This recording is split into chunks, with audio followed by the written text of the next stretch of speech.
आपका स्वागत है। दिल्ली सल्तनत के इतिहास में आज हम जिस शासक के बारे में पढ़ने जा रहे हैं उसका नाम मुइजुद्दीन बहराम शाह है, जो 1240 से लेकर 1242 तक लगभग 2 साल तक शासन करता है।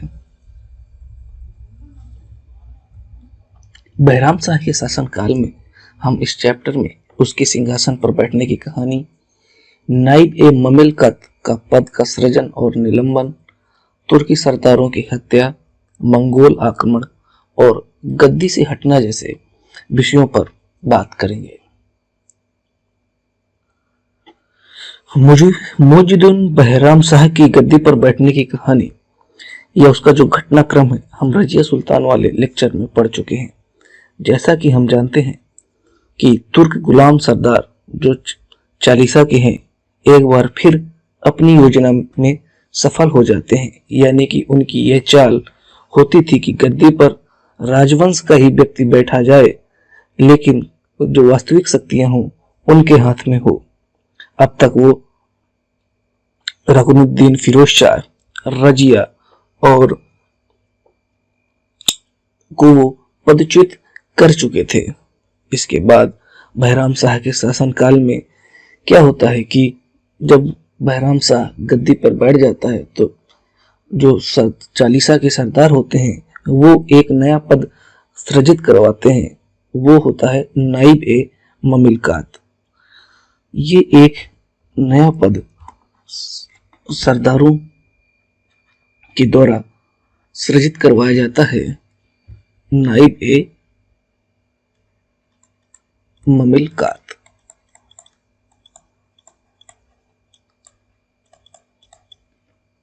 यह पद वास्तव में तुर्क सरदार जो होते हैं वो अपने शासन सत्ता को सुरक्षित यानी कि बचाने के लिए रखने के लिए बनवाते हैं।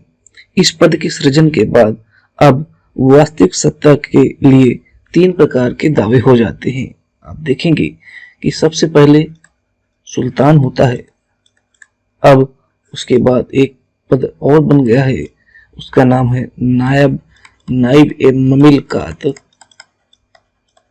इसको हम शॉर्ट में अब नाइब बोलेंगे। और वजीर, यानी कि अब जो सत्ता है वो उसमें 3 दावेदार हैं। इस पद के कारण जब नाइब का पद सृजित हो जाता है तो तुर्क सरदारों में भी आपस में भी षड्यंत्र होते हैं और इस पद की उनमें भी एक लालसा रहती है। इस पद का पाने की लालसा का कारण ये रहता है कि ये सारा जो काम है, जो भी सुल्तान जो काम करता है वो नाइब-ए-ममलकत, जो ममलकत भी कहते हैं या मुमलकत भी कहते हैं, उसके अनुसार होता है। ये एक प्रकार का सुल्तान के संरक्षक का पद था। अब देखते हैं जब नाइब-ए-ममलकत का पद सृजित हो जाता है तो रजिया सुल्तान के पतन का जो वास्तविक मास्टरमाइंड होता है एतगीन को ये जो बहराम शाह है वो नाइब का पद दे देता है, नाइब के पद से उसको दिया जाता है। इस प्रकार हम देखेंगे अगर प्रश्न पूछे कि नाइब-ए-ममलकत का पद जो पहला जो पद है वो किसे दिया गया, पहला जो नाइब किसे बनाया गया, तो इसका आंसर होगा एतगीन।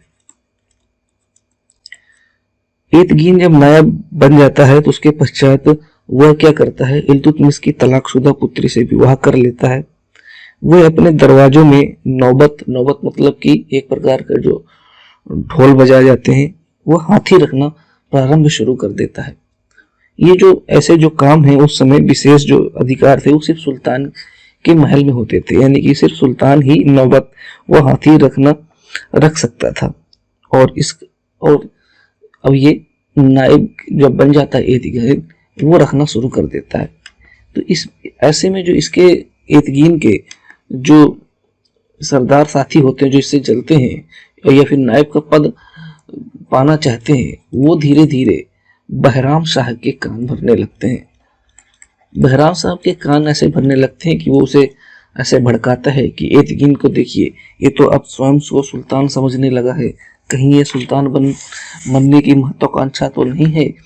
तो ऐसे में बहराम शाह को जब वो भड़काते हैं तो एक दिन बहराम शाह को गुस्सा आता है और वो इतना क्रूर और निर्णय लेता है कि वह स्वयं जाकर एतगीन की हत्या कर देता है। एतगीन की हत्या करने के बाद वह इस पद को निलंबित कर देता है, मतलब कि उस पद को अपने पास ही रखता है और किसी और को नहीं सौंपता है। जब एतगीन की हत्या हो जाती है तो इससे जो साथी जो उसके थे, चालीसा के और जो सरदार हैं, वो काफी ज्यादा शौक हो जाते हैं और उन्हें समझ में आ जाता है कि वो उनका जो निर्णय था वो सही नहीं था। वो जितना बहराम शाह को दुर्बल व असहाय समझ रहे थे, वो उतना दुर्बल व असहाय नहीं है। एतगीन की हत्या हो जाती है। इसके बाद एक अमीर हाजिब पद होता है, बहुत ही महत्वपूर्ण। उस पद में वो एतगीन जो बहरुद्दीन शंकर रूमी खां को नियुक्त करता है। बहरुद्दीन शंकर रूमी खां को नियुक्त करता है।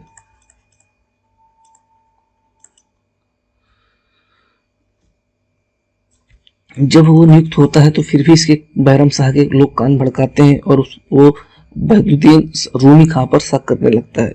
और जब रूमी को जब ये बात पता चलती है तो वह एक षड्यंत्र रचने की सोचता है कि चलो भाई, अब ये बहराम खां को हम खत्म कर देते हैं, और एक योजना बनाता है। परंतु इस योजना का जो रूमी खां जो योजना बनाता है, इसका पर्दाफाश जो है, जो वजीर है इस समय इस सल्तनत का,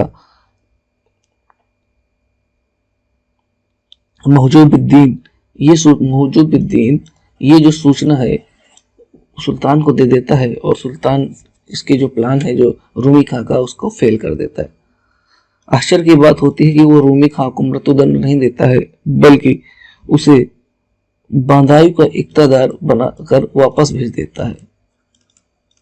बंदायूं का इक्तादार बनाकर वापस भेज देता है।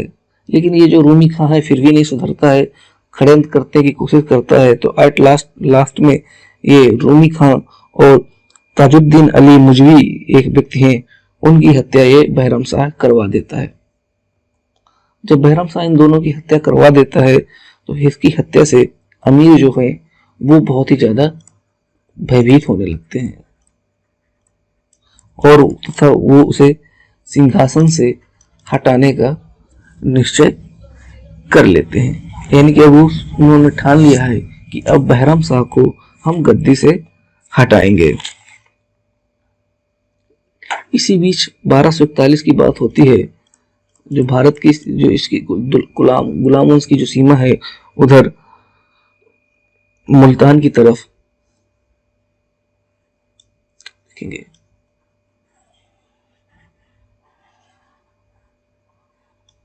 मुल्तान की तरफ वहां मंगोल के नेतृत्व, जो मंगोल का नेतृत्व करता है तायर, उसके नेतृत्व में आक्रमण होता है और उसका जो प्रथम जो अटैक होता है वो मुल्तान पर होता है।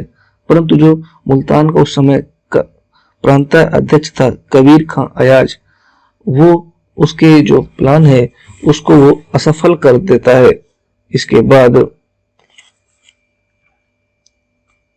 इसके बाद जो मुल्तान पर अधिकार तो नहीं कर पाता है मंगोल का जो तायर है, तो वह फिर लाहौर की ओर आगे बढ़ता है तथा लाहौर की ओर दिसंबर 1241 में वह लाहौर पर मंगोल जो है तयाज, वो कब्जा कर लेता है। जब ये बात पता चलती है सुल्तान को, तो सुल्तान जो है अपने वजीर मुहजबुद्दीन को